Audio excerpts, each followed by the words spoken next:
Joint stock company की जो investment होती है, जो कैपिटल होता है, वो उसके शेयर होल्डर्स की तरफ से आता है, और जो शेयर होल्डर्स होते हैं वही ओनर्स होते हैं, वही इन्वेस्टर्स होते हैं, because they have purchased certain number of shares of that company, and the nominal value of those shares is known as share capital. So here it comes ke what do we mean by the term nominal value of share?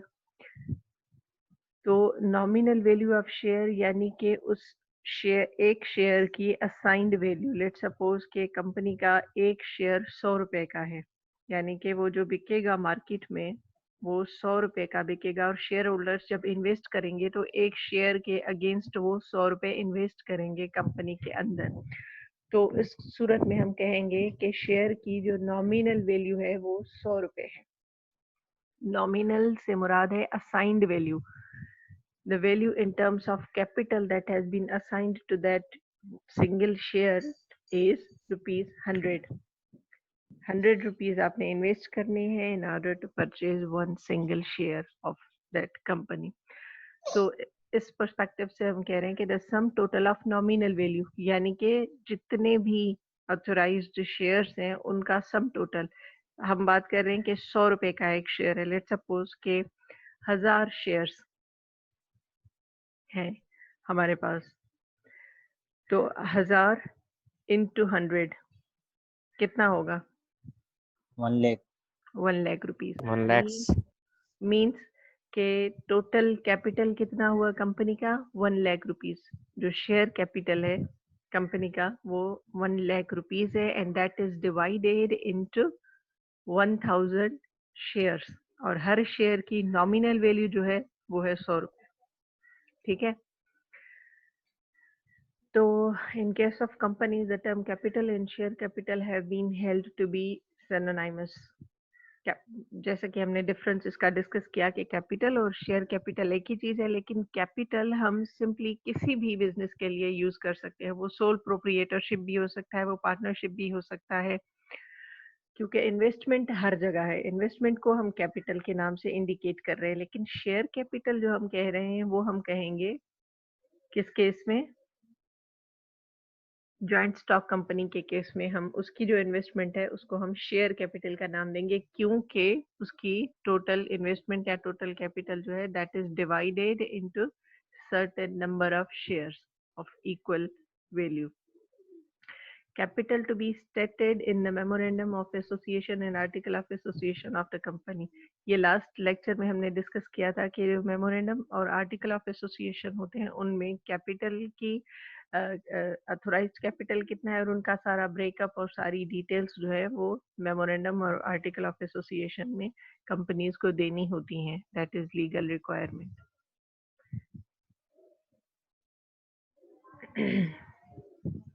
Okay, now we are supposed to discuss different types of share capital. Shares की कितनी types होती हैं? Sorry, share capital कितनी तरह का होता है? हमने काफी दफा ये टर्म जो है डिस्कशन में आया, authorized capital।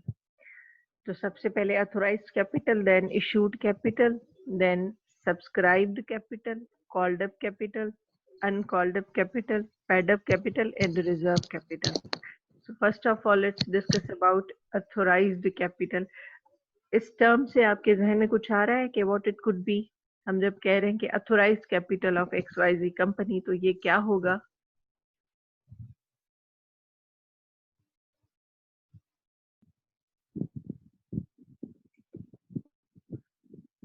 Ma'am registration registered किया हुआ। रजिस्टर्ड एग्जैक्टली, मींस रजिस्टर्ड से थोड़ा सा उस पर और बात करते हैं। रजिस्टर्ड से क्या मुराद है कि मतलब?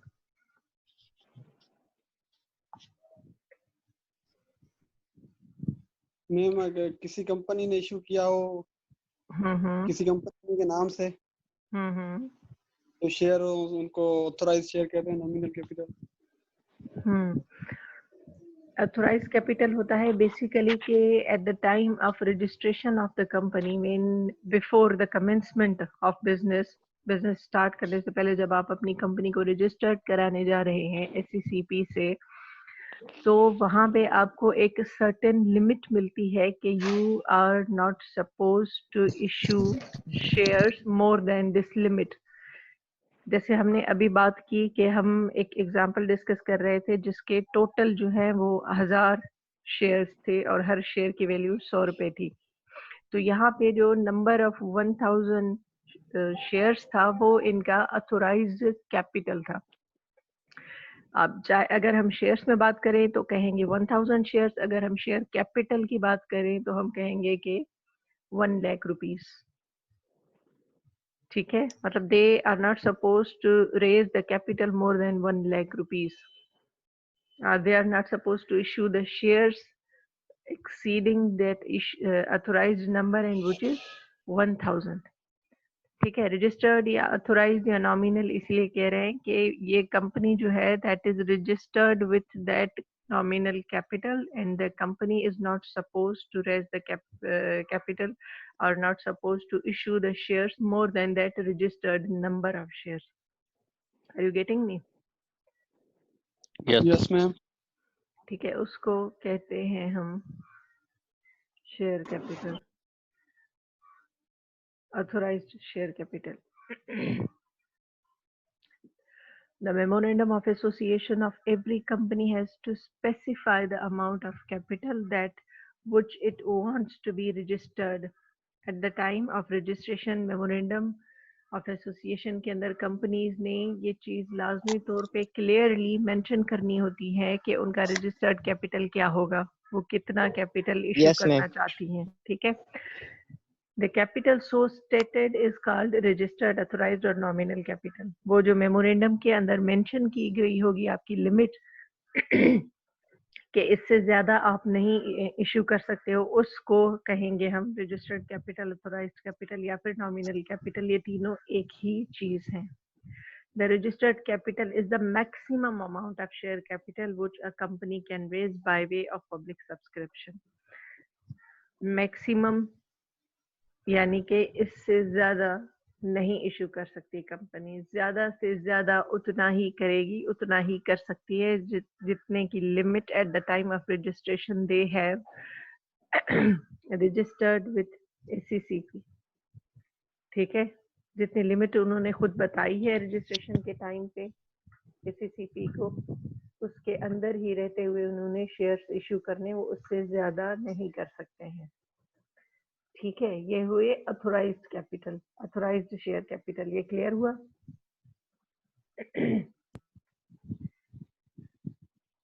उसके बाद है issued capital.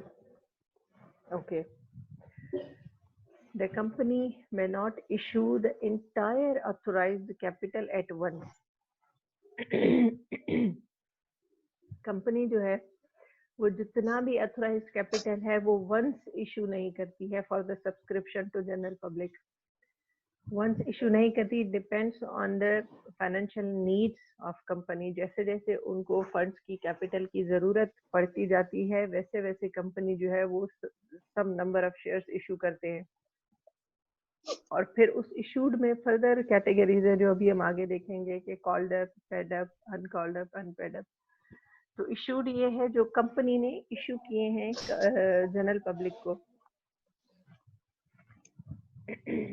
It goes on raising the capital as and when the need for additional funds is felt। जैसे जैसे कंपनी को फाइनेंशियल नीड्स अराइज होंगी तो वो इशू करती जाएंगी। So issued capital is part of authorised capital obviously, क्योंकि हम ये डिस्कस कर चुके हैं कि कंपनीज अपने अथोराइज्ड कैपिटल से एक्सीड नहीं कर सकती हैं। जितना अथोराइज्ड शेयर कैपिटल है, जिस शेयर कैपिटल के साथ वो रजिस्टर्ड है, उसी के लिमिट के अंदर रहते हुए उन्होंने कैपिटल रेज करना है। तो जो इशूड कैपिटल होगा that is supposed to be the part of authorised capital which is offered to the public for subscription in the form of shares। Issue यूं करती है कंपनी कि वो एडवर्टाइजमेंट्स के थ्रू, स्टॉक एक्सचेंज के through वो general public को aware करती हैं कि हमारे शेयर्स अवेलेबल हैं। ठीक है, जैसे कोई भी प्रोडक्ट सेल की जाती है और उनकी मार्केटिंग करी जाती है, उस प्रोडक्ट के बारे में अवेयरनेस क्रिएट की जाती है मार्केट के अंदर। इसी तरह से अगर किसी कंपनी को अपने शेयर सेल करने होते हैं तो वो भी इसी तरह से मार्केटिंग करती है, अवेयरनेस क्रिएट करती है, लेकिन through stock exchange, because we have discussed that market for financial securities is stock exchange. Stock exchange के अंदर ही ये फाइनेंशियल सिक्योरिटीज जो है, शेयर्स, डिबेंचर्स, बॉन्ड्स, ये सब वहीं पे डील होते हैं, सेल होते हैं और बाय होते हैं। तो यहाँ पे ये हमने क्लियर किया कि जो इशूड कैपिटल है वो अथोराइज्ड कैपिटल का एक सर्टेन पार्ट है। लेट्स सपोज हमने एक एग्जांपल डिस्कस की थी कि हमारी एक कंपनी है जिसका जो नंबर ऑफ अथोराइज्ड शेयर है दैट इज 1000 और हर शेयर की वैल्यू 100 रुपीज है। उसी एग्जांपल को आगे बढ़ाते हैं कि ये शेयर कैपिटल, जो अथोराइज्ड शेयर कैपिटल है वो है हमारा 1000 शेयर्स। अब हम क्या कर रहे हैं कि उसमें से जो है लेट्स सपोज के 500 शेयर्स हम इशू कर देते हैं, ठीक है, यानी कि 500 इंटू 100, क्योंकि हर एक शेयर की जो नॉमिनल वैल्यू है वो 100 रुपीज है। इसका मतलब है कि 50,000 rupees we have, the capital of 50,000 rupees we have issued. Actually हमने टोटल 500 शेयर्स जो है वो इशू किए हैं for the subscription of general public, के लोग आएंगे हमारे शेयर परचेज करेंगे और पैसे लगाएंगे हमारी कंपनी में। तो डेफिनेटली जितने पैसों की हमें जरूरत थी अकॉर्डिंगली हमने उतना नंबर ऑफ शेयर्स जो है वो इशू किया है। और अभी भी 500 नंबर ऑफ शेयर्स इशू करने के बाद भी पीछे हमारे पास 500 और रखे हुए हैं जो कि अनइशूड कैपिटल है। वो हम फ्यूचर में जैसे जैसे हमें फंड्स की जरूरत पड़ती जाएगी तो हम फिर उसको भी डिफरेंट इंस्टॉलमेंट्स में या डिपेंडिंग ऑन सिचुएशन हम उनको भी इशू कर देंगे फॉर सब्सक्रिप्शन। सब्सक्रिप्शन यानी परचेज करना, खरीदना, ठीक है। हम कह रहे हैं कि we are issuing shares for the subscription of general public, यानी कि हम उस टाइम क्लियर नहीं होता था। बिल्कुल, तो कभी भी कर सकते हैं। मैंने आपको उस वक्त भी यही बताया था कि जब वो ऑफिशियली आपके नाम पे ट्रांसफर हो गया, यानी कि ओनरशिप आपके पास आ गई, ठीक है, तो इवन अगर आपने सुबह में खरीदे हैं और आप शाम में बेचना चाहते हैं तो यू कैन डू दैट। उसके लिए कोई टाइम फ्रेम नहीं है, कोई भी टाइम लिमिट नहीं है, वो आपकी मर्जी के ऊपर होता है। जब आपने शेयर खरीद लिया तो वो आपका एक एसेट हो गया, ठीक है। अब आप उसके मालिक हैं, आपकी मर्जी है, आप जब अपनी उस प्रोडक्ट को, अपने उस एसेट को जब भी बेचना चाहें, ट्रांसफर करना चाहें किसी को, आप कर सकते हैं। अच्छा मैम, ये सूरत हो सकती है कि आपको कोई बायर ना मिले, वो एक अलग कहानी है, लेकिन आप बेच सकते हो, उसके लिए कोई टाइम लिमिट नहीं है। मैं किसी और को, मतलब कि मैंने खरीदे, मैं किसी और को बेचना चाह रहा हूँ, जो आम बंदा, जो कोई भी, मिसाल सपोज कि मैं दोस्त वगैरह को, यानी वो फिर तो ट्रांसफर होगा, ट्रांसफर अच्छा होगा। मैं उससे ट्रांसफर कर सकता हूँ? जी, वो फिर शेयर ट्रांसफर होगा। Okay ma'am, thank you. ठीक है, यहाँ इशूड क्लियर कि इशूड कैपिटल बेसिकली है क्या? Issued capital is the part of authorised capital, ठीक है। उसके बाद इशूड कैपिटल के बाद आता है सब्सक्राइब्ड कैपिटल, यानी कि जो actually the number of shares that actually have been subscribed, that actually have been purchased by general public. अब लेट्स सपोज हमने 100 यूनिट्स बेचने के लिए मार्केट में बेड लगाई, या हमने 100 रुपए की चीज के जो है वो इशू कर दी कि लोग इसको सब्सक्राइब करें। जरूरी तो नहीं कि वो 100 ही चीजें जो हैं वो लोग खरीद भी लें। हो सकता है उन 100 में से 80 खरीद ली जाए, 50 खरीद ली जाए, 99 खरीद ली जाए, हो सकता है 100 भी खरीद ली जाए, डिपेंडिंग ऑन सिचुएशन, ठीक है। तो केस कुछ भी हो सकता है। हम जो अपनी एग्जांपल लेके चल रहे हैं, तो हमने 500 शेयर्स जो है वो इशू किए हैं। अब देखते हैं कि सब्सक्राइब क्या है। Subscribe capital is part of the issued capital which is subscribed by public is known as subscribed capital. Okay, it doesn't necessarily mean that all the shares which have been issued will be taken over by the public. Got it? Investment करी है आपके business के अंदर, वो हो जाएगा subscribed capital. और subscribe किए मतलब मैं आपको एक दफा फिर बता दूं, यानी कि खरीद लेना, परचेज कर लेना। तो सब्सक्राइब्ड कैपिटल वो है जो कि एक्चुअली जनरल पब्लिक ने खरीद लिया है और इतने अमाउंट की इन्वेस्टमेंट कर दी है आपके बिजनेस के अंदर, उसको हम कहेंगे सब्सक्राइब। तो सबसे पहले authorise, then issued, then subscribe. Total जो है वो अथोराइज्ड है, अथोराइज्ड का पार्ट है इशूड, क्योंकि हम जितना भी अथोराइज्ड है वो वंस नहीं कर रहे हैं इशू, उसका कुछ पोर्शन करेंगे depending on the need of company. फिर जो हमने इशू किया है वो जरूरी नहीं है कि सारा का सारा सब्सक्राइब भी हो जाए। अगर हम मार्केट में बैठे हुए 10 चीजें बेचना चाह रहे हैं, या आज का हमारा टारगेट है कि आज के दिन में हमने 10 यूनिट सेल आउट कर लेने हैं, तो जरूरी नहीं है कि शाम तक वाकई में हमारे 10 यूनिट जो है वो सेल हो जाए। हो सकता है 8 हो सकता है 5 हो, डिपेंडिंग ऑन सिचुएशन। तो इसी तरह से शेयर कैपिटल इशू तो हमने 500 नंबर ऑफ शेयर्स कर दिया है, लेकिन हो सकता है कि सब्सक्रिप्शन जो है वो उससे कम की हुई हो, 300 की हुई हो, 350 की हुई हो, 450 की हुई हो, 99 की हुई हो, वॉट एवर द केस में भी, ठीक है। और जितना एक्चुअली लोग परचेज कर लेंगे उसको हम कह रहे हैं subscribed, means that number of shares are purchased by general public practically। ठीक है, ये clear?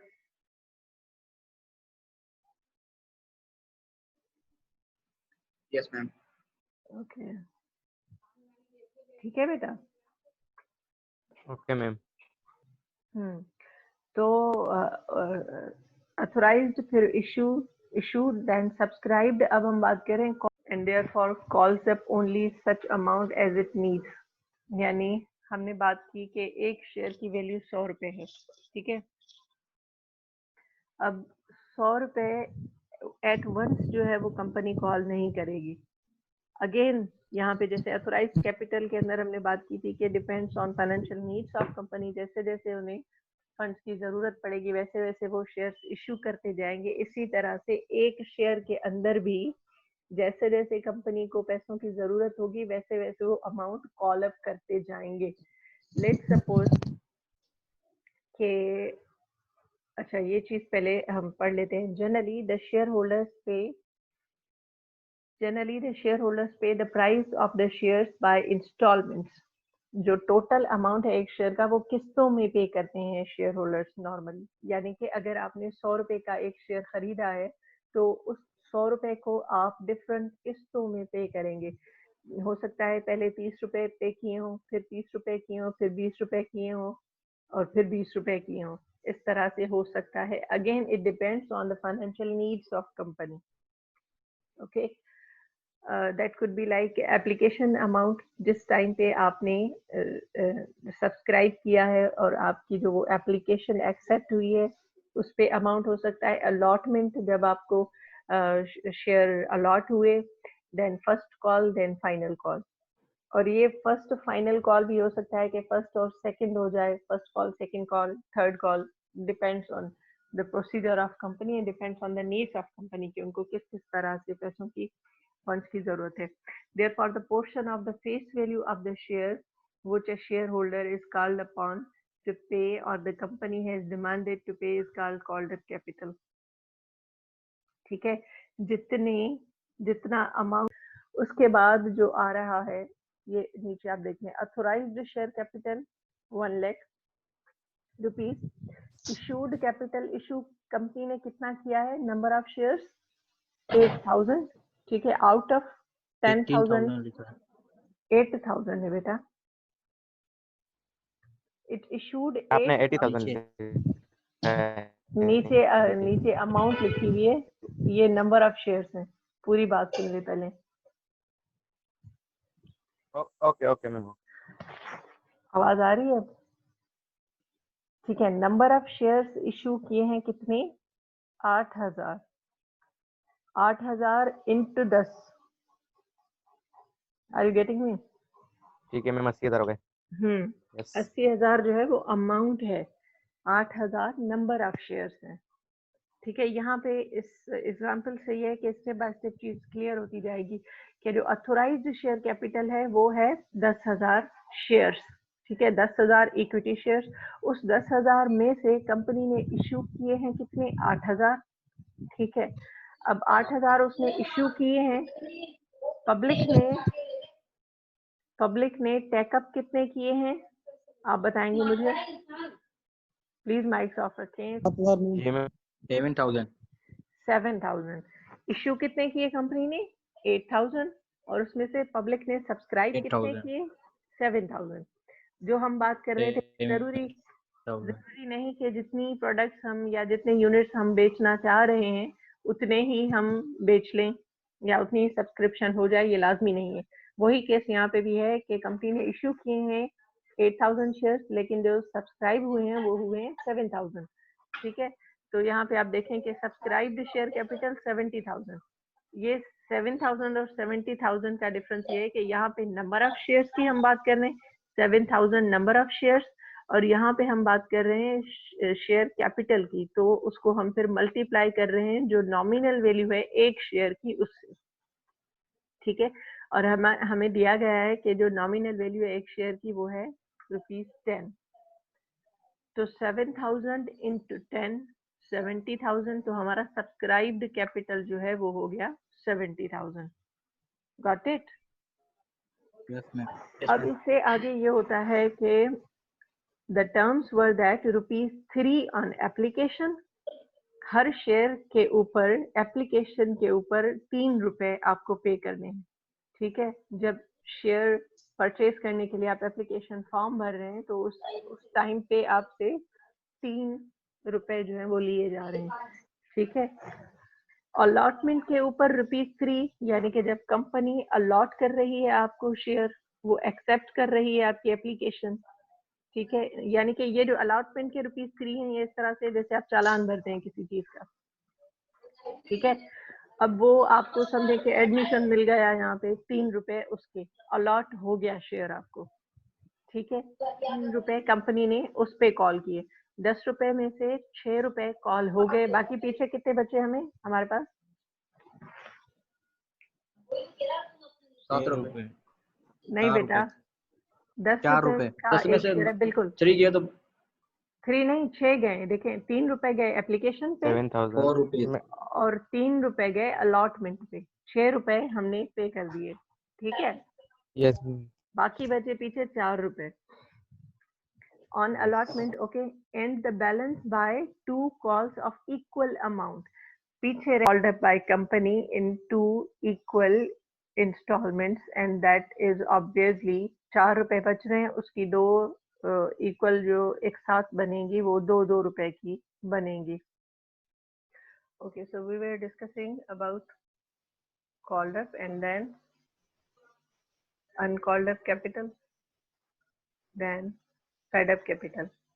As the name indicates, paid up capital is that amount that which has actually been paid by the subscribers, by the shareholders. The amount actually paid by the shareholders is known as paid up capital. Like हमने अपनी slide में देखा था कि यहाँ पे हमारा paid up capital 56,000 बन रहा है, because this is the amount which has been actually paid by the shareholders in 3 different forms. Application के ऊपर, अलॉटमेंट के ऊपर और फर्स्ट कॉल के ऊपर ₹2, उन सब का टोटल जो है वो 56,000 हो रहा है 7,000 शेयर्स के ऊपर। तो ये हमारा पेड अप कैपिटल है जो कि एक्चुअली इन्वेस्टर्स ने पे किया है। It is the part of called up capital against which payments have been received from shareholders, यानी कि payments have been received by the company from shareholders on their respective shares on response to call made up by company. Company ने जिन जिन forms में, जिन जिन mode में और जितना जितना amount call up किया है, subscribers have paid that amount, and that paid amount is to be known as paid up capital because that has already actually been received by the company from shareholders. ठीक है, so this is what our paid up capital is. Okay, then reserve capital. ये hierarchy clear रखिएगा आप। Authorised capital, issued capital, subscribe capital, called up capital. फिर इन सब के बीच जो है अनइशूड, इशूड के बाद अनइशूड आएगा। जो इशू नहीं किया कंपनी ने वो अनइशूड हो जाएगा। जो सब्सक्राइब कर लिया है लोगों ने वो सब्सक्राइब्ड है, जो नहीं किया वो अनसब्सक्राइब्ड रह जाएगा। और जो कॉल्ड अप है, जो कंपनी कॉल कर चुकी है वो कॉल्ड अप है, जो नहीं कर चुकी वो अनकॉल्ड अप है। जो सब्सक्राइबर्स पे कर चुके हैं वो पेड अप कैपिटल होगा, जो पे नहीं कर पाए हैं वो अनपेड अप कैपिटल होगा। इस तरह से ये सारी हायरार्की चलती आ रही है। Now the final type of this, share capital is reserve capital. Reserve capital is that part of uncalled capital of a company which can be called only in the event of winding up.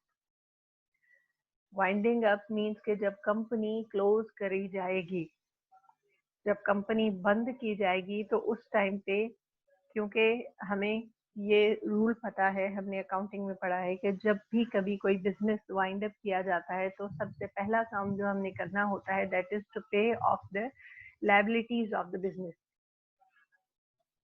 ठीक है, जो भी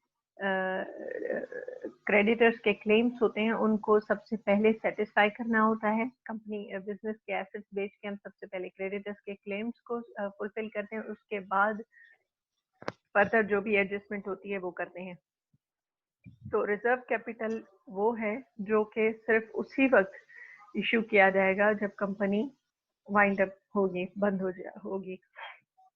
A limited company may, by special resolution, determine that the portion,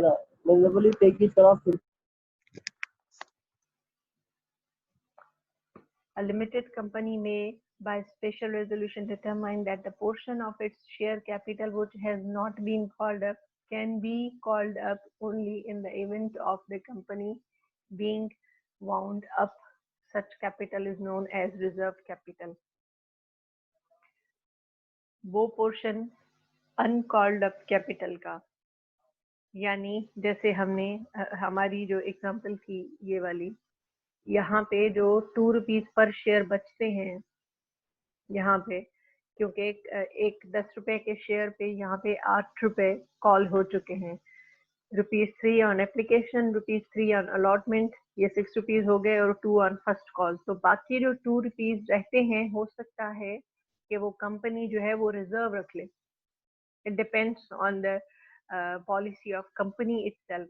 ये हो सकता है कि ये 2 rupees on every subscribed share company वो रिजर्व उसमें रख ले, रिजर्व कैपिटल में रख ले, और फिर जब उसे क्रेडिटर्स के क्लेम सेटिस्फाई करनी हो, अपनी डेट लायबिलिटीज क्लियर करनी हो, तो फिर उस टाइम पे वो कॉल अप करेगी वो remaining 2 rupees on every share. That 2 rupees can be any amount that could vary from company to company. It could be 1 rupee, it could be 0.5 rupees, whatsoever.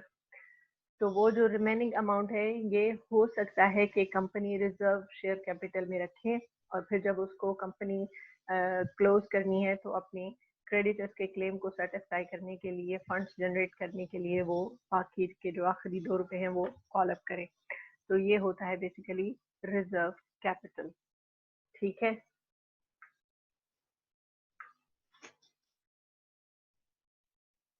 have a look of this chart. Categories of share capital. First of all, authorized share capital, then authorized के अंदर issued capital, unissued, जिस तरह मैंने आपको बताया। फिर issued के अंदर subscribed, unsubscribed आ जाएगा। फिर subscribed के अंदर paid up, unpaid up आ जाएगा, I mean called up, uncalled up, फिर paid up, unpaid up, फिर fully paid जब तमाम इंस्टॉलमेंट्स पे हो जाएंगी एक शेयर की, यानी कि अगर 100 रुपीज का एक शेयर है तो 100 के ऊपर 100 रुपीज सब्सक्राइबर पे कर चुके हों तो फिर वो कहलाएगा fully paid up share capital. Ordinary shares, then non voting ordinary shares, redeemable shares, preference shares, cumulative preference shares, management shares. Am I audible to you? आप सबको आवाज आ रही है? Yes ma'am. Yes, ma'am. Okay okay. सबसे पहले ordinary shares. लफ्ज ordinary का मतलब क्या है बेटा? आम। Ordinary mana arzi. आम, आम। आर्जी ना, आम, आम। आम, जनरल। ठीक है। So ordinary shares are the most common type of shares and are standard shares with no special rights or restrictions. अब ये हम आगे थोड़ा सा बढ़ेंगे तो देखेंगे कि शेयर्स के ऊपर स्पेशल राइट्स कौन से होते हैं, लेकिन ordinary shares as the name indicate are very common shares and they are not possessing, they are not having any special rights on their either dividends or in any mode. किसी भी चीज पे उन्हें स्पेशल राइट्स नहीं होते हैं। Type of share जो है वो सबसे ज्यादा सब्सक्राइब होते हैं, तो इसलिए ये कह रहे हैं कि they have a potential to give the highest financial gain but also have the highest risk. Ordinary shareholders are entitled to voting rights, यानी कंपनी की जनरल बॉडी मीटिंग्स होती हैं जो कि साल में एक दफा होती है, और उस general body annual general body meeting में each and every shareholder is supposed to participate, has the right to participate. दूसरा ये कि ऑर्डिनरी शेयर होल्डर्स को वोटिंग राइट्स होते हैं, यानी कि कोई भी डिसीजन अगर कंपनी को लेना हो, कोई टॉप लेवल मैनेजमेंट में उन्होंने चेंज करना है, किसी भी तरह का कोई डिसीजन करना है, तो जिस तरह से असेंबली के अंदर वोटिंग होती है इसी तरह से कंपनीज के अंदर भी वोटिंग होती है, और जो वोटर्स होते हैं वो शेयर होल्डर्स होते हैं। शेयर होल्डर्स किसी भी चीज की फेवर में अगेंस्ट में वोट करते हैं और अकॉर्डिंगली डिसीजन होता है। जिस भी चीज के लिए ज्यादा नंबर ऑफ वोट्स आए तो फिर वो डिसीजन ले लिया जाता है। तो ये वोटिंग पावर जो है वो ऑर्डिनरी शेयर होल्डर्स के पास होता है। However, they are the last to be paid if the company is wound up. जब कंपनी बंद होने जाती है तो ordinary share holders are the last one who is supposed to be paid. सबसे आखिर में उनको पैसा दिया जाता है।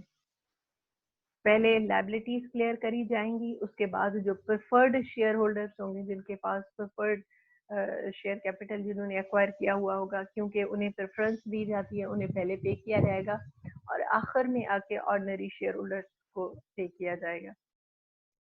रिस्क ये है कंपनी को, क्योंकि ordinary share holders are possessing the voting rights, तो वो डिसीजंस में पार्टिसिपेट कर सकते हैं, which is most important and critical side of any company के आपके जो है ऑर्डिनरी शेयर होल्डर्स आपके डिसीजन मेकिंग में कंट्रीब्यूट कर सकते हैं, पार्टिसिपेट कर सकते हैं। Most companies only have one kind of shares and that is ordinary shares. Ordinary shares represent the company's basic voting right because ordinary shareholders are having the voting power and reflect the equity ownership of a company. क्योंकि ordinary share capital ऐसी type है जो सबसे ज्यादा quantity में लोग इस तरह के शेयर सब्सक्राइब करते हैं, और मेजॉरिटी ऑफ शेयर होल्डर्स जो होती है किसी भी कंपनी की वो इस कैटेगरी में फॉल करती है, ऑर्डिनरी शेयर्स शेयर होल्डर के उस पे फॉल करती है कैटेगरी में।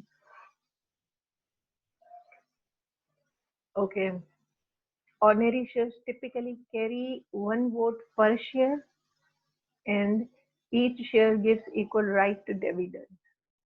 यानी ये बड़ी इंटरेस्टिंग पॉइंट है कि कैरी 1 vote per share, यानी कि अगर आपके पास 100 शेयर्स हैं, जाहिर है नॉर्मली कोई भी बंदा एक शेयर परचेज नहीं करता किसी कंपनी का, मल्टीपल ही करते हैं। तो सपोज कर लेते हैं कि हमारे पास 100 शेयर्स हैं, दैट मीन्स कि हमारे पास 100 वोट्स हैं। Got it? अगर ऐसा ना होता अगर ऐसा ना होता और हर शेयर होल्डर का एक वोट होता, ये बात जहन में आ सकती है ना आपके कि ऐसा क्यों, कि जितने नंबर ऑफ शेयर्स उतने वोट्स, यानी हर शेयर होल्डर को एक दफा वोट करना चाहिए। तो अगर ऐसा होता तो फिर यहाँ इस तरह से प्रॉब्लम हो जाती कि एक शेयर होल्डर ऐसा है जिसने 1000 शेयर्स सब्सक्राइब किए हुए, दूसरा शेयर होल्डर ऐसा है जिसने 2 शेयर्स सब्सक्राइब किए हुए, तो क्या दोनों के इक्वल राइट्स होते वोटिंग के लिए? एडो शेयर होल्डर आहे जंहिं वटि 1000 शेयर्स आहिनि, ॿियो अहिड़ो शेयर होल्डर आहे जंहिं वटि 2 शेयर्स आहिनि, या हिकिड़ो शेयर आहे, लेट्स सपोज था कयूं त शेयर होल्डर त ॿई थिया, जंहिं वटि हिकिड़ो शेयर आहे उहो बि शेयर होल्डर थियो, जंहिं वटि 1000 शेयर्स आहिनि उहो बि शेयर होल्डर थियो। पर जंहिंजो हिकिड़ो शेयर आहे उन जी इन्वेस्टमेंट सिर्फ़ु 100 रुपया आहे, जंहिं वटि 1000 शेयर्स आहिनि उन जी इन्वेस्टमेंट ₹1,00,000 आहे। हाणे ज़ाहिर आहे इंट्रेस्ट हुनजो वधीक आहे जंहिंजो अमाउंट वधीक आहे, ठीकु आहे, त मैम अहिड़ी इन जो मतिलबु अहिड़ी कंडीशन अची वञे let me finish त डेफिनेटली जंहिंजी इन्वेस्टमेंट वधीक आहे डिसीजन मेकिंग में पार्टिसिपेट करण जो पावर बि उन वटि वधीक हुजणु खपे न, छो जो जंहिंजो अमाउंट वधीक आहे कंसर्न बि उनजो वधीक हूंदो। जंहिंजो लख रुपया लॻल आहे उहो सीरियसली खणंदो इश्यूज़ खे, जंहिंजा 100 रुपया लॻल आहिनि उन ते त को फ़र्क़ु बि न पवंदो शायदि, ठीकु आहे। इन करे इहो रूल आहे त वोट पर शेयर, जंहिं वटि 2 शेयर्स आहिनि उन वटि 2 वोट आहिनि, जंहिं वटि 1000 शेयर्स आहिनि उन वटि 1000 वोट आहिनि। हाणे जेकॾहिं 1000 वोट वारे जो जेको बि ओपिनियन हूंदो एक्स या वाई, त हू पंहिंजा समूरा वोट जेके आहिनि उहे उन जे ई फेवर में विझंदो, त ऑब्वियसली उन जो जेको डिसीजन वारो साइड आहे उहो वधीक हैवी थी वेंदो, छो जो उन पासे नंबर ऑफ वोट वधीक थी वेंदा। त लाइक वाइज जंहिंजी जेतिरी इन्वेस्टमेंट आहे, जंहिंजो जेतिरो कंसर्न आहे, ओतिरो ई उनखे अथॉरिटी ॾिनी वई आहे, उनखे पावर ॾिनो वियो आहे। हाणे तव्हां ॿुधायो तव्हां छा पिया पुछो?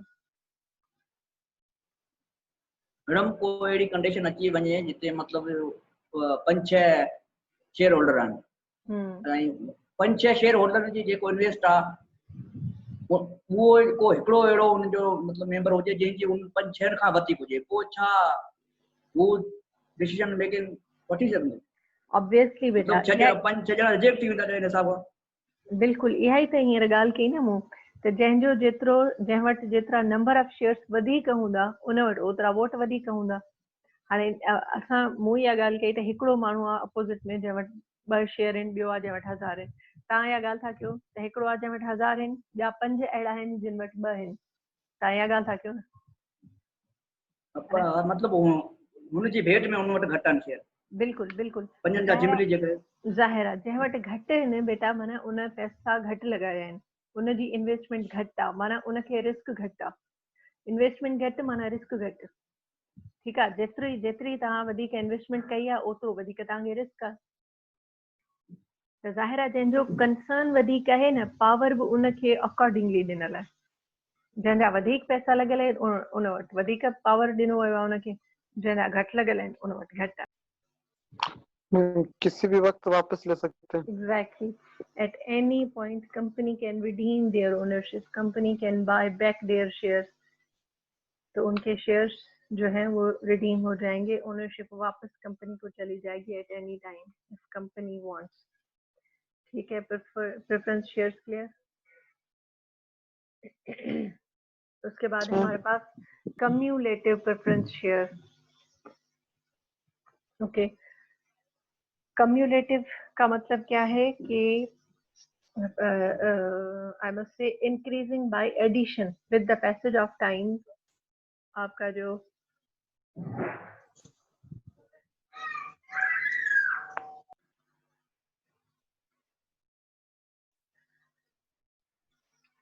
with the passage of time उसमें एडिशन होती जाएगी आपके डिविडेंड में। किस तरह से वो देखते हैं, दिस शेयर टाइप रफली corresponds to the preferred stock share of US company, okay, like US preferred stock. They come with the stipulation that any scheduled dividend that cannot be paid when due are carried forward and must be paid before the company can pay out ordinary share dividend. Dividend या वो आपका amount जो है, वो आपका return जो है वो कम्युलेट हो जाएगा, या यूं कहें कि अक्यूमुलेट हो जाएगा, और उससे नेक्स्ट मंथ में आपको उस करंट मंथ का भी मिलेगा और प्रीवियस मंथ का भी मिलेगा। लेट्स सपोज कि कंपनी की कमिटमेंट है कि वो क्योंकि कम्युलेटिव प्रेफरेंस है तो फिक्स्ड होगा नॉर्मली डिविडेंड जो है। तो लेट्स सपोज कि उन्होंने कहा है कि वो आपको 1.5% फिक्स देंगे आपकी इन्वेस्टमेंट के ऊपर। सपोज कर लेते हैं कि वो बनता है लेट्स सपोज 1500 शेयर्स, तो हर महीने कंपनी आपको 1500 रुपये पे करती है। एक मंथ ऐसा आ जाता है कि कंपनी को लॉसेस हो जाती हैं या ड्यू टू एनी रीजन वो आपको आपका ड्यू अमाउंट पे नहीं कर पाई, 1500 रुपये उन्होंने जो देने थे वो लेट्स सपोज कि वो जून के महीने में नहीं दे पाई, तो जब जुलाई की पेमेंट आपको करेंगी तो जुलाई के 1500 भी आपको मिलेंगे और जून के 1500 भी अक्यूमुलेट होके आपको मिलेंगे, टोटल 3000। ठीक है, accumulation बेसिकली यही होती है कि with the passage of time the things is going to be added up. एक महीने की पेमेंट अगर नहीं हुई तो वो अक्यूमुलेट हो जाएगी, जमा हो जाएगी, फिर दूसरे महीने की, फिर तीसरे महीने की, यूं जमा होती जाएगी। तो इसीलिए ये कम्युलेटिव प्रेफरेंस शेयर है कि अगर कभी कंपनी फेल हो जाती है due to any reason, losses हो जाते हैं उनको उस पर्टिकुलर टाइम पीरियड में, या कोई भी मसला हो गया जिसकी वजह से पेमेंट नहीं की, तो फिर वो आपको अक्यूमुलेट हो जाएगी और फिर आपको वो करेगी पूरी, आपके एरियर्स आपको पे करेंगे। ये होता है cumulative preference share.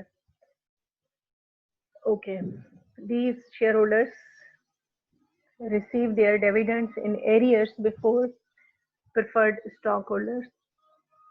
यानी कि प्रेफर्ड और कम्युलेटिव प्रेफर्ड में भी ये फर्क है। पीछे हमने प्रेफर्ड शेयर स्टॉक में डिस्कस किया कि उनको प्रायोरिटी दी जाती है डिविडेंड पे करने में as compare to ordinary share holders, यानी कि पहले प्रेफर्ड शेयर होल्डर्स को पे किया जाता है, उसके बाद ऑर्डिनरी को। लेकिन प्रेफर्ड के अंदर भी अगर किसी का कम्युलेटिव प्रेफर्ड है और उनको एक महीने में कंपनी पे नहीं कर पाई, तो सबसे पहले कम्युलेटिव को उनके जो एरियर्स हैं वो पे करेंगी, उसके बाद जो बचेगा वो प्रेफर्ड को पे करेंगी, उसके बाद अगर बचेगा तो फिर वो ऑर्डिनरी को पे करेंगी, और अगर नहीं बचेगा तो ऑर्डिनरी को पे नहीं करेंगे।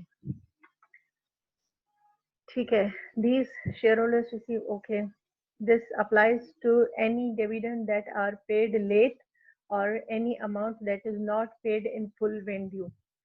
वही बात है कि जब पे करना था, ड्यू था, उस टाइम पे कंपनी नहीं कर पाई है किसी भी वजूहात की बेसिस पे, तो वो अक्यूमुलेट हो जाएगा। ठीक है,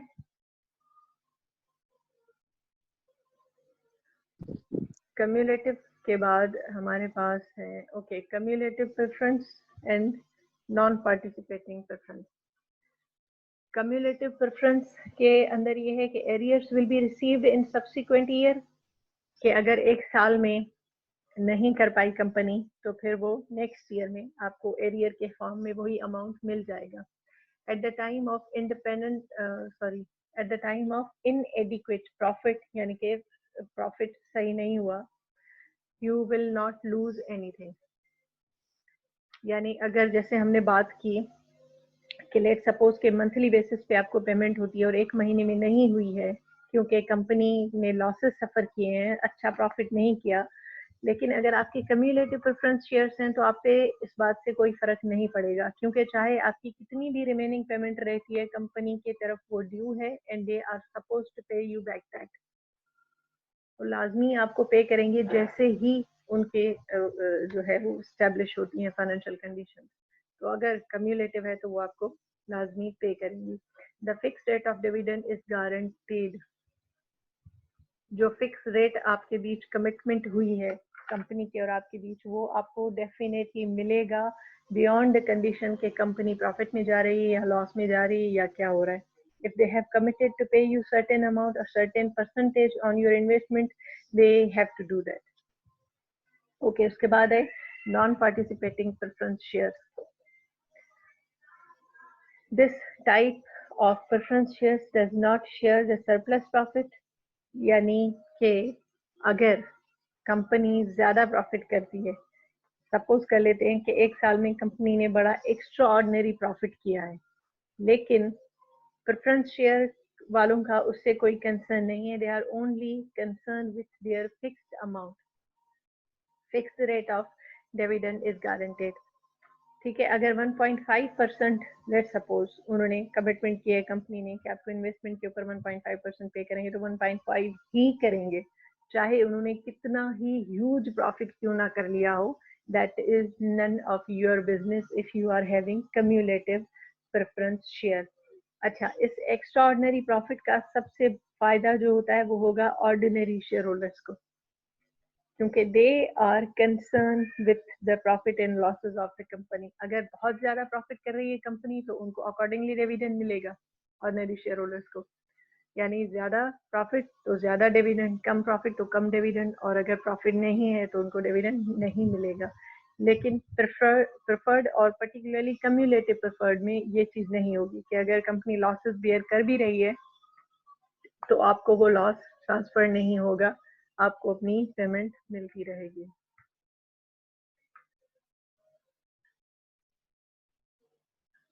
Clear? Yes, ma'am. Okay. Okay, then convertible preference share. Simply, as the name indicates, convertible means that type of share which can be converted into any other type of share. It can be converted into equity share within a certain period of time. यानी कि अभी तो आपके पास preferred share है, लेकिन अगर आप चाह रहे हैं कि आप उसको ऑर्डिनरी शेयर में कन्वर्ट करें तो आप कर सकते हैं, अगर आपने कन्वर्टेबल शेयर अवेल किए होंगे तो means your shares are convertible at certain period of time.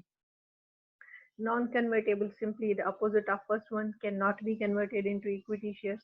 Non-convertible preference है तो वो हमेशा आपकी ओनरशिप जो है वो प्रेफरेंस शेयर की ही रहेगी. आप उसको अगर कन्वर्ट कराना चाहें भी तो नहीं कर सकते हैं क्योंकि आपके शेयर्स नॉन कन्वर्टेबल हैं. ठीक है, उसके बाद एनी क्वेश्चन?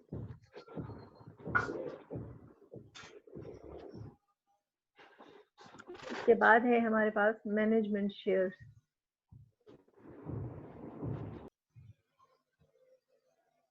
Okay.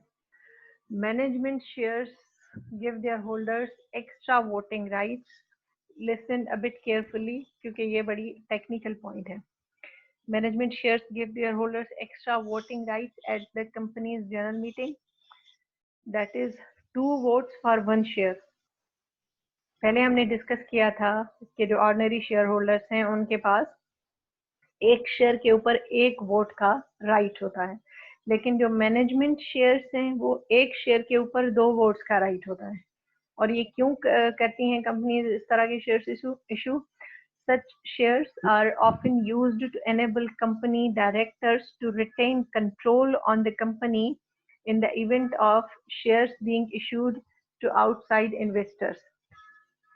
ठीक है, सबसे पहले तो हमें ये पता है कि वोटिंग राइट्स सिर्फ ऑर्डिनरी शेयर होल्डर्स को होते हैं. ठीक है, और उनकी जो फ्रीक्वेंसी होती है वोट्स की वो किस तरह होती है? एक वोट के एक शेयर के अगेंस्ट एक वोट. ठीक है, तो मैनेजमेंट शेयर्स एक वोट के अगेंस्ट एक शेयर के अगेंस्ट 2 वोट का पावर देते हैं. और ये नॉर्मली इसलिए होता है ताकि अगर कोई ऐसी सिचुएशन आ जाती है कि आपके सारे इन्वेस्टर्स आउटसाइड हैं, यानी कि आपके जो एम्प्लॉइज हैं या आपके जो मैनेजमेंट के लोग हैं उन्होंने शेयर सब्सक्राइब नहीं किए हुए हैं, तमाम के तमाम जो हैं या ज्यादातर जो हैं वो आपके आउटसाइड इन्वेस्टर्स हैं.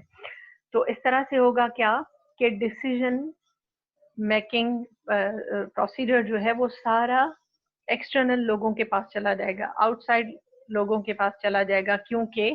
क्योंकि वोटिंग पावर्स उनके पास हैं, वोटिंग राइट्स उनके पास हैं, तो वो जैसे चाहें डिसीजंस अप्रूव करवा सकते हैं या डिसअप्रूव कर सकते हैं. तो इस कंडीशन में ये मैनेजमेंट शेयर्स होते हैं जो कि कंपनी अपनी डायरेक्टर्स वगैरह को इशू करती हैं in order to take the control back when their majority of share capital have been issued to outside investors. Got it? Yes, ma'am. Okay.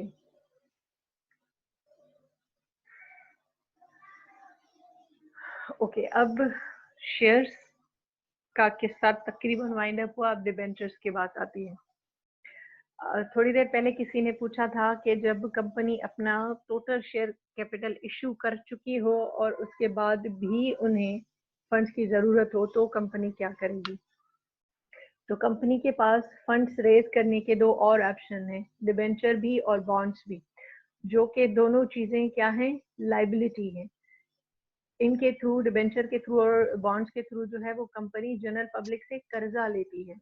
Shares की सूरत में वो उन्हें अपनी इन्वेस्टमेंट या अपनी उनसे इन्वेस्टमेंट ले रही थी और अपनी ओनरशिप उन्हें सेल कर रही थी in the form of shares, लेकिन यहाँ पे वो उनसे सिर्फ लोन ले रही हैं. Let's see what company debentures are. When it comes to corporate finance, company debentures are loan instrument for medium to a long-term period of time. These are offered by both large companies and the government. Okay. Debentures mainly work on the reputation of the issuing authority and at a fixed rate of interest, because we have discussed that it's a liability. और liability यानी कि कर्जे का जो rate होता है वो fix होता है हमेशा. Authority bodies issue debentures when they seek to borrow money from the public at a predetermined rate of interest. यानी जनरल पब्लिक को ही हम कॉल करते हैं कि हमें पैसों की ज़रूरत है, लेकिन वो शेयर से इस तरह से डिफरेंट होता है कि वहाँ पे ओनरशिप देते हैं हम शेयर होल्डर्स को, यहाँ पे हम उनसे सिर्फ उधार लेते हैं, कर्जा लेते हैं, जिसके बेसिस पे हम उन्हें certain fixed rate of return या रेट ऑफ इंटरेस्ट हम उन्हें पे करते हैं, जिस तरह नॉर्मली कर्जा लिया जाता है इंटरेस्ट के ऊपर। तो डिबेंचर बेसिकली ये है। क्लियर? मैम ये कर्जा तो बैंक से भी ले सकते हैं या जरूरी है कि जनरल पब्लिक से लेना है? डिबेंचर जो है वो जनरल पब्लिक के लिए होता है। अच्छा, बैंक से लोन नहीं ले सकती कंपनी फिर? बैंक से भी ले सकती हैं, लेकिन डिबेंचर वो फॉर्म है जो हम जनरल पब्लिक से लेते हैं। अच्छा, ओके मैम थोड़ा डिस्क्राइब इनके वधिक कीजिए तो समझ में घटा है। हाँ, what is the exact meaning of the debentures? It's a certificate of liability. The mechanism of shares and debenture is approximately same, but the technical difference is that in case of shares, we are offering the ownership to the shareholders. We are taking them on board. We are making them to participate in decision-making powers. But in form of debenture, they are simply our creditors. They doesn't have any claim, any sort of ownership, any other interest in our company, but simply their rate of interest. जो हम उनसे done करेंगे कि उनसे अगर हमने इतना amount लिया है तो इस पे इतना हम उन्हें फिक्स जो है रेट ऑफ इंटरेस्ट पे करेंगे, दैट्स इट। उसके अलावा उनका कोई कंसर्न नहीं होगा कि कंपनी में डिसीजंस क्या हो रहे हैं, प्रॉफिट में जा रही है, लॉसेस में जा रही है, क्या हो रहा है, क्या नहीं हो रहा। ठीक है, उनसे सिर्फ हमने उधार लिया है और वो अपने उधार से कंसर्न है, अपने रेट ऑफ इंटरेस्ट से कंसर्न है। ठीक है?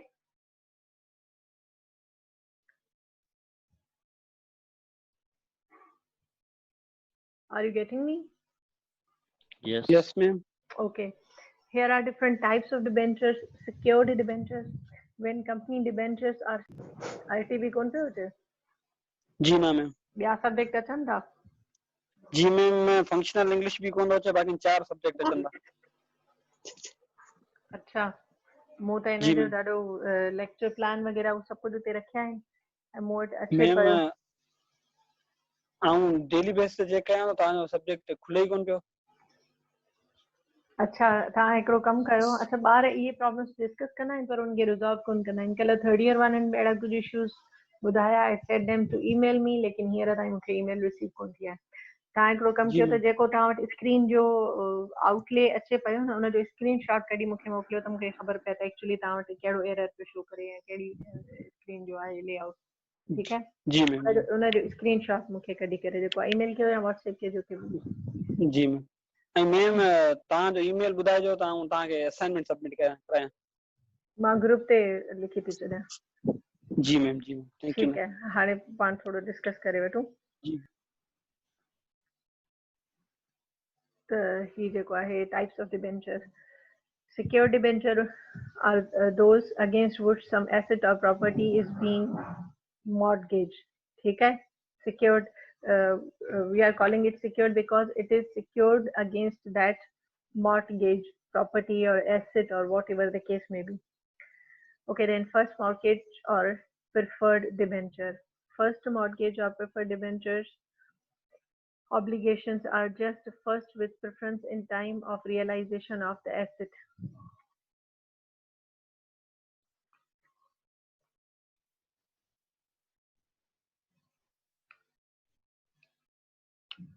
Second mortgage or ordinary debenture after fulfilling the first mortgage debenture, that second mortgage or ordinary company debenture will be serviced in the event of realization.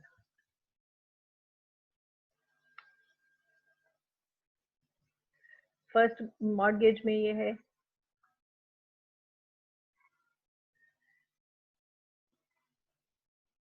Hello आवाज आ रही? Yes ma'am, clear आ रही। Okay, जी हाँ। First mortgage में ये है, दो types हैं, first mortgage and second mortgage. First mortgage में प्रायोरिटी दी जा रही है, और सेकंड मॉर्गेज में ये है कि पहले फर्स्ट मॉर्गेज को हम पे करेंगे। यानी कि अगर हमने दो डिफरेंट डिबेंचर्स लिए हुए हैं, एक फर्स्ट मॉर्गेज है यानी कि प्रेफर्ड डिबेंचर है, और जिसको हम प्रेफर्ड कह रहे हैं, सेकंड मॉर्गेज या ऑर्डिनरी। तो प्रेफर्ड या फर्स्ट मॉर्गेज में हमारी ये प्रायोरिटी रहेगी कि हम उसको पहले पे ऑफ करेंगे। यानी कि जब एसेट्स जैसे ही मैच्योर होगा, वो डिबेंचर जैसे ही मैच्योर होगा, हम उसको पे ऑफ कर लेंगे और हमारा जो मॉर्गेज किया हुआ एसेट है उसको वापस ले लेंगे। सेकंड मॉर्गेज में ये है कि after fulfilling the first mortgage debenture debt, जो प्रायोरिटी प्रेफर्ड डिबेंचर है उसको पे करने के बाद सेकंड मॉर्गेज और ordinary company debenture will be served in the event of realisation. At the time of realisation या वाइंडिंग अप, पहले first mortgage को हम जो है वो पे ऑफ करेंगे, और उसके बाद सेकंड पे अगर हमारे पास अमाउंट बचता है तो उसके बाद ऑर्डिनरी पे आएंगे या सेकंड मॉर्गेज पे आएंगे।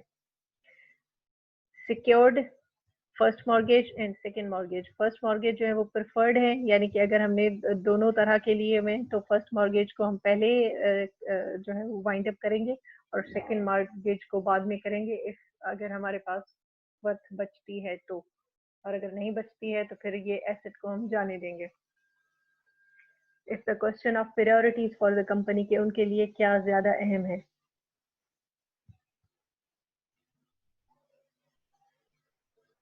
Unsecured debenture is very much clear कि जिसके अगेंस्ट कोई एसेट मॉर्गेज नहीं किया गया है, are created only out of the credibility of the company. Credibility यानी कि गुडविल, कंपनी की क्रेडिबिलिटी, समझ रहे हैं?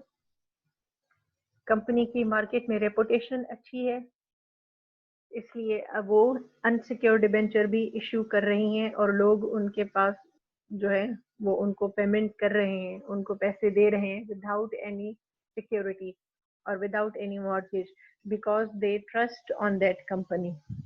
कंपनी की गुडविल इतनी है, क्रेडिबिलिटी मार्केट के अंदर इतनी है कि किसी को भी ये डाउट नहीं है कि उनके पैसे जो हैं वो डूब जाएंगे या वो लायबिलिटी पे ऑफ नहीं की जाएगी। They are very much sure about, because the credibility of company is very high in the market.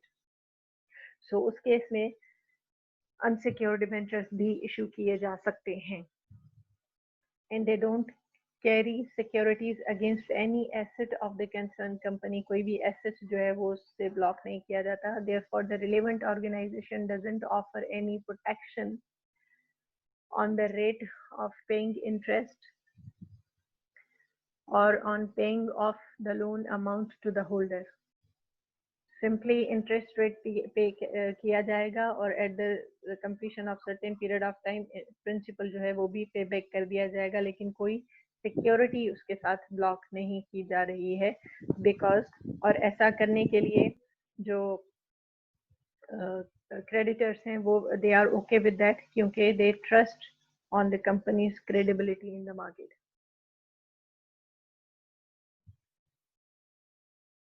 Okay, convertible debenture. Convertible debentures are mixed financial tool carrying the benefit of both debt and equity shares. Means के these type of debentures are having the right to be converted into the shares at any time. Individuals who hold company debenture like convertible debenture are allowed to convert their assets into stock.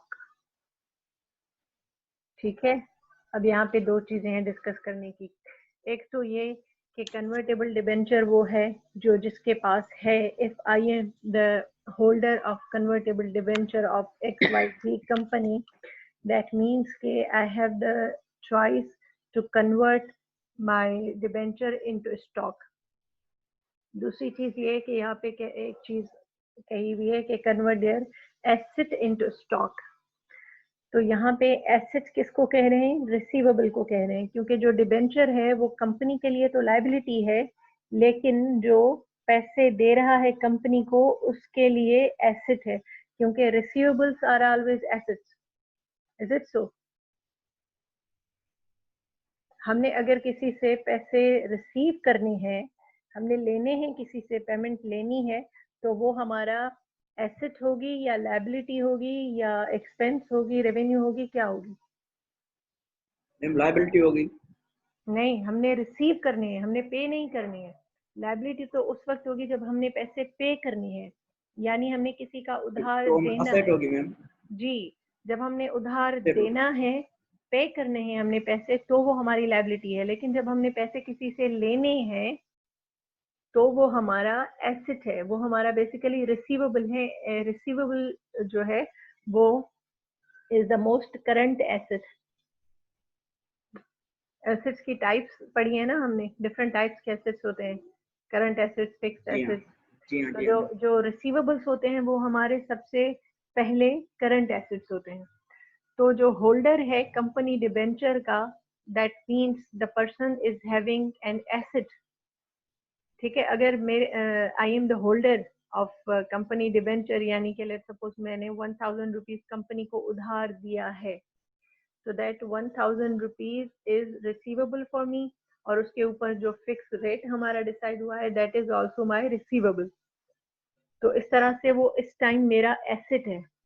but if that debenture is convertible debenture, that means I am in the capacity to convert that asset into the stock, यानी कि उस asset उस debenture को share में convert किया जा सकता है। ठीक है, क्रेडिटर्स से आप कन्वर्ट हो जाएंगे फिर शेयर होल्डर में, आप फिर पार्टनर बन जाएंगे कंपनी के। Got it? जी ma'am. Okay, convertible debenture, redeemable debenture. जिस तरह से हमने रिडीमेबल शेयर्स पढ़ा था, रिडीमेबल शेयर्स क्या था? मैम ऐसे शेयर्स जो वो किसी टाइम भी वो वापसी ले सकते हैं। हाँ, जो कंपनी आपको आपके पैसे देके आपसे अपनी ओनरशिप वापस ले ले, यानी कि अपनी चीज आपसे बाय बैक कर ले। जो ऑनरशिप का दैट पोर्शन ऑफ ऑनरशिप उन्होंने आपको बेचा था आपसे पैसे लेकर, वो पैसे आपको देकर अपनी ओनरशिप आपसे वापस ले ले, रिडीम कर ले। इसी तरह से रिडीमेबल डिबेंचर्स भी होते हैं। If the company debentures issuing authorities are legally mandated to redeem the debenture certificate on a particular date and pay the return to the investors, then those are called redeemable debentures. Yani either at the completion of certain period of time or at the will and wish of company, वो आपको आपके पैसे वापस कर देती है। जो भी आपने उनको उधार दिया है वो आपको वापस कर देती है। तो मीन्स के उन्होंने अपने डिबेंचर्स आपसे रिडीम कर लिए, खरीद लिए। ठीक है मैम, ये डिबेंचर्स इशू उस वक्त किए थे कंपनी ने because it was in need of finance, funds की जरूरत थी, पैसों की जरूरत थी, तो इसलिए उन्होंने डिबेंचर्स इशू किए थे। But if now we are assuming that the company is financially in a sound position और वो रिडीम कर सकती है डिबेंचर्स, तो वो जाहिर है कि हमेशा लायबिलिटीज को पे ऑफ करने की जल्दी रहती है बिजनेसेस को।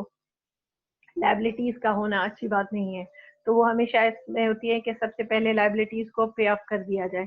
तो जैसे उनके पास उनकी फाइनेंशियल स्ट्रेंथ बढ़ती है तो वो अपने डिबेंचर्स को रिडीम कर सकती हैं, अपनी लायबिलिटीज को कम कर सकती हैं या पे ऑफ कर सकती हैं। जी बेटा। मैम, वो रिडीमेबल शेयर्स जो थे जो कंपनी वापस लेती है, तो उनको वो प्रॉफिट भी देते हैं या जिस पैसे में उसने लिए हैं वही पैसे देके वो वापस देंगे? जितना अरसा उसने रखे हैं वो शेयर्स, उतना डिविडेंड तो उन्होंने लिया होगा ना। अब देखें, हमने थोड़ी देर पहले डिस्कस किया था कि लेट्स सपोज कि आपकी कंपनी जो है वो मंथली बेसिस पे डिविडेंड पे करती है, सपोज करते हैं। ठीक है, तो आपने जो है वो रिडीमेबल शेयर्स आपने सब्सक्राइब किए थे जनवरी में।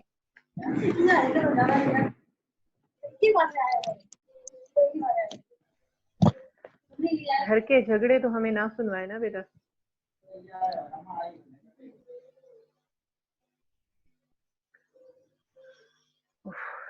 तो हम ये सपोज कर रहे हैं कि आपने जनवरी में रिडीमेबल शेयर से सब्सक्राइब किए थे और आपकी जो कंपनी है वो मंथली बेसिस पे डिविडेंड पे करती है। तो रिडीम जो कर रही हैं वो जाके जून में कर रही हैं। तो जनवरी से लेकर जून तक जितने भी आपके डिविडेंड बनते हैं वो तो आपको पे कर चुकी होगी ना कंपनी। Got it? उस पे जितना आपका डिविडेंड बनता है डिपेंडिंग ऑन अगर आप प्रेफर्ड है तो फिर आपका फिक्स्ड होगा डिविडेंड, और रिडीमेबल प्रेफर्ड शेयर में ही होते हैं।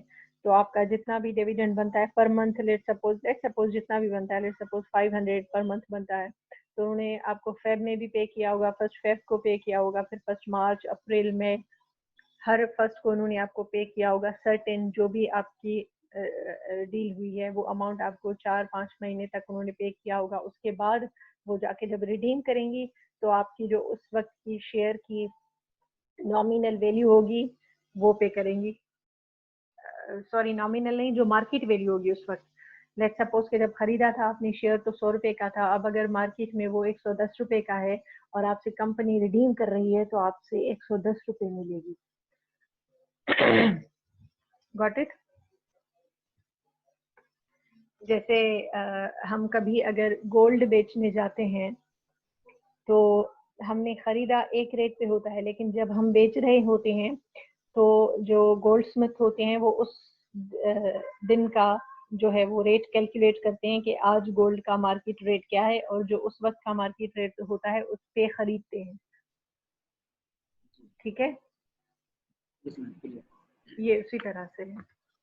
तो रिडीमेबल डिबेंचर्स भी इसी तरह से है कि जैसे कंपनी फाइनेंशियली स्टेबल होती है या वो समझते हैं कि वो पे बैक जो है वो बाय बैक कर सकते हैं, तो वो डिबेंचर्स को बाय बैक कर लेते हैं और अपनी लायबिलिटीज को कम करने की कोशिश करते हैं। That is redeemable debenture. ठीक है, उसके बाद है bearer debenture. Differently, bearer debenture don't carry any registration.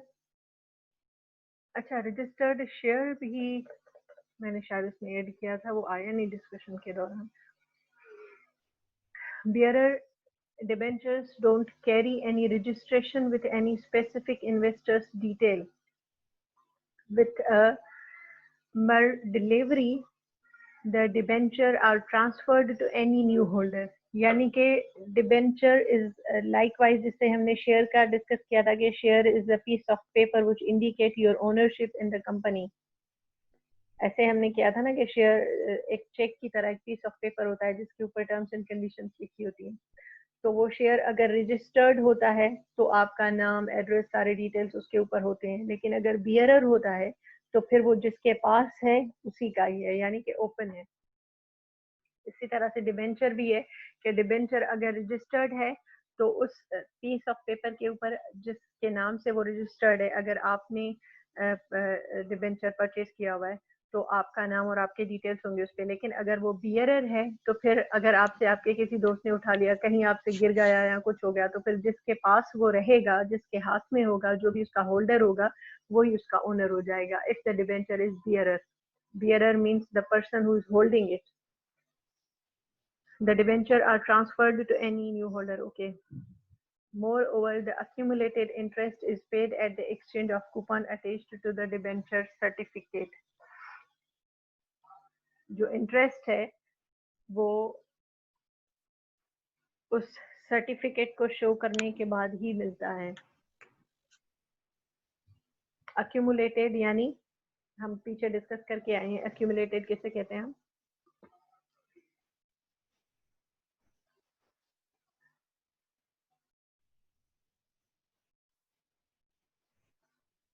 Jain कौन है? आपका कोई क्लास फेलो है Jain?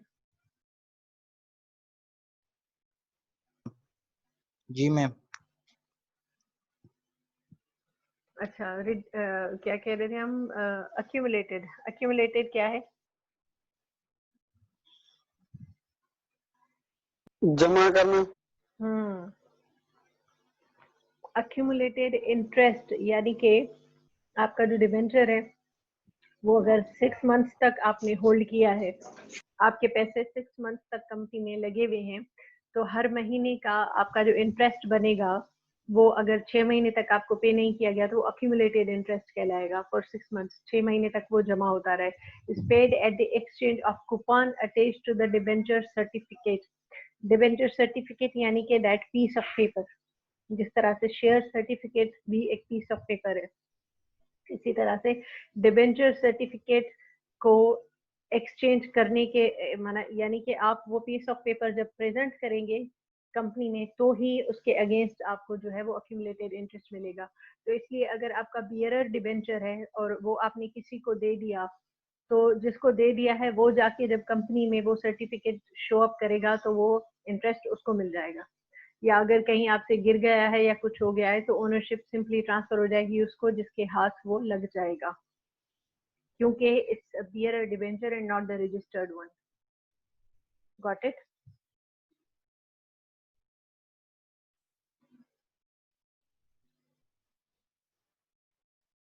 Okay. Now here are some disadvantages of debenture for company from company's perspective. With redeemable debenture, the company has to make provision for repayments on the specific date even during period of financial strain on the company. अगर आपके debentures redeemable हैं, means you have committed that at certain completion of certain period of time you will redeem your debentures, yani you will pay back the amount to your debenture holders and you will purchase buy back these debentures. जितनी भी यानी कि आपने liability, आपने कर्जा जितना भी आपने लिया हुआ है डिबेंचर्स की शक्ल में लोगों से, वो आप उनको वापस कर देंगे if your debentures are redeemable. अगर आपने ऐसी कमिटमेंट की है in written, आपके article of association में mentioned है, then you have to fulfill that commitment no matter how financially strained your company is. यानी अगर आपने कहा है कि डिबेंचर्स अवेल करने के 6 महीने बाद आप उनको रिडीम कर देंगे, तो चाहे वो 6 महीने पूरे होने के बाद कंपनी की फाइनेंशियल हालात ठीक नहीं है, कंपनी फाइनेंशियली बहुत स्ट्रेस में है, completely stranded out, even then if you have committed to redeem your debentures, then you have to redeem. This is a big disadvantage of debenture. There is no any soft area for company in this term. Debenture put a permanent burden on the earning of the company because we have to pay a certain fixed amount in the form of interest. हमने कर्जा लिया है तो उस कर्जे पे हमने interest तो पे करना ही है, so that interest will be a huge burden on the financial stability of the company. Therefore, there is a greater risk when the earning of company fluctuates. Earnings जब अप्स एंड डाउन्स में आएगी, कभी earnings हो रही हैं, कभी नहीं हो रही हैं, कभी कुछ, लेकिन चाहे हो रही हैं चाहे नहीं हो रही हैं, चाहे कंपनी फाइनेंशियली साउंड है चाहे नहीं है, लेकिन अगर आपने डिबेंचर्स अवेल किए हुए तो डेफिनेटली वो इंटरेस्ट रेट आपको हर सूरत में पे करना है। अगर नहीं करेंगे तो हम डिफॉल्टर हो जाएंगे, यानी कि कंपनी डिफॉल्टर हो जाएगी। इर्रिस्पेक्टिव ऑफ हैविंग प्रॉफिट और लॉसेस, वही बात है कि प्रॉफिट में है कंपनी या लॉसेस में है, that is not the case for debentures to be considered upon. Irrespective of that, इसका कोई कंसर्न ही नहीं है, चाहे प्रॉफिट है चाहे लॉसेस है, यू हैव टू पे। The concerned company is bound to return the obligation at the predetermined rate of interest to the debenture holder. जो रेट आपने कमिटमेंट की है कि आप सर्टेन रेट, लेट सपोज के 5%, 8% या 10% आप उनके पेमेंट्स पे उनको करेंगे, उनके डिबेंचर्स पे आप उनको पे करेंगे 10%, तो you have to pay that on that predetermined rate. ना उससे आप कम कर सकते हैं और ना ही आप स्किप कर सकते हैं। ठीक है, जाहिर है कर्जे के हमेशा नुकसानात ही होते हैं। Now here comes about the bonds. किसी ने पूछा था कि बॉन्ड क्या है और बॉन्ड में और शेयर में और डिबेंचर में क्या फर्क है, तो ये चीज अब हमारी आ रही है। Bond in finance is a loan contract issued by the local, state or national government and by private corporations specifying an obligation to return borrowed funds. जो ऑर्गेनाइजेशन चाहे गवर्नमेंट हो या चाहे कोई कॉरपोरेशन हो, अगर बॉन्ड इशू किए हुए हैं तो they are basically specifying an obligation. ये एक रिस्पॉन्सिबिलिटी है, ये भी एक लायबिलिटी है, like debenture, to return borrowed fund. ये भी लायबिलिटी ही है, जस्ट लाइक डिबेंचर. कि कंपनी यहाँ जो है वो लोगों से बोरो कर रही है, पैसे ले रही है, उधार ले रही है.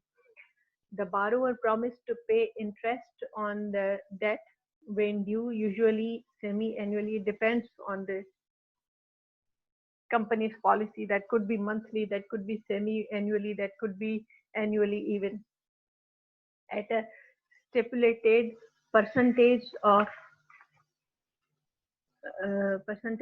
the face value, and to redeem the face value of the bond at maturity in legal tender.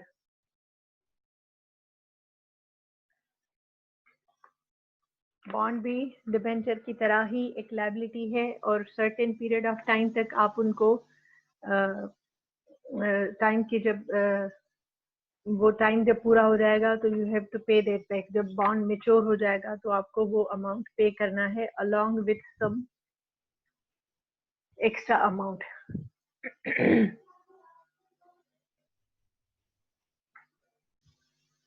Bond पे जो रेट ऑफ रिटर्न मिलता है वो इतना ज्यादा नहीं होता है, लेकिन डिबेंचर्स पे जो मिलता है वो बहुत ज्यादा होता है. The holder of bond is known as obviously bond holder, and holder of debenture is known as debenture holder. Then the risk factor in bond is low, which is just opposite of the case of debenture. क्योंकि government issue करती है, highly secured instrument है bond. Government के साथ अगर हमने agreement किया है, उनको हमने पेमेंट की है, तो वो सिक्योर है, उसके अंदर रिस्क फैक्टर नहीं है. लेकिन अगर जिस कंपनी का हमने पैसे दिए हुए डिबेंचर के फॉर्म में, अगर कंपनी बैंकरप्ट हो जाती है, अगर वो कोलैप्स हो जाती है, वाइंड अप हो जाती है, और वो हमारे क्लेम्स फुलफिल नहीं कर पाती हैं, तो that could also be the case. Bondholders are paid in priority, and debenture holders are at the time of liquidation. Got it?